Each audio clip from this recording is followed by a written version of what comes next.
என் வாழ்க்கைய மாறவே மாட்டேங்குது. பழசையே நினைத்து கொண்டிருந்தால் எப்படி வாழ்க்கை மாறும்?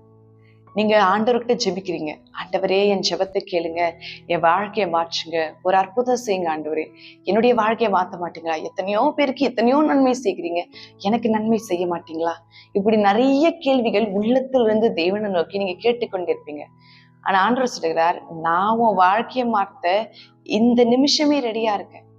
ஆனா அதை ஏற்றுக்கொள்ள நீ தான் தயாரா இல்லை. நீங்க ஆண்டவர்கிட்ட நிறைய சந்தேகத்தோட கேட்டுட்டு இருக்கீங்க, நின்றுட்டு இருக்கீங்க.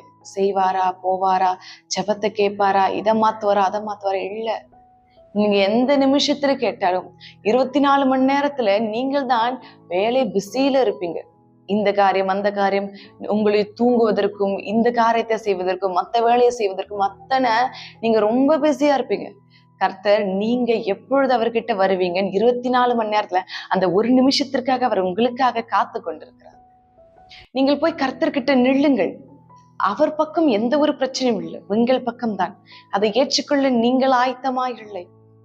வசனம் சொல்லுகிறது, மனம் புதிதாகிறதுனாலே மறுரூபமாவீர்கள். அப்போ யாரிடம் பிரச்சனைனா உங்ககிட்டதான். உங்க மனசு பழைய பாரம், பழைய கஷ்டம், பழைய விஷயம், பழைய பேகேஜஸையே உங்க இருதயத்துல வைத்துக் கொண்டிருந்தால் கர்த்தர் புதிதாக செய்கிறதை உங்களால் ஏற்றுக்கொள்ள முடியாது. கர்த்தர் சொல்லுகிறார், இந்த நிமிஷம் பழைய காரியத்தை விட்டு விடு, இந்த நிமிஷம் புதிய காரியத்தை நான் ஆரம்பிக்கிறேன், நான் செய்கிறேன். ஒரே ஒரு வார்த்தை மட்டும் சொல்லுங்க, இயேசப்பா என் வாழ்க்கையை மாத்துங்க, நீங்க என்ன செய்தாலும் என்ன சொன்னாலும் ஏற்றுக்கொள்ள நான் ஆயத்தமா இருக்கேன். இந்த ஒரு வார்த்தை போதும்.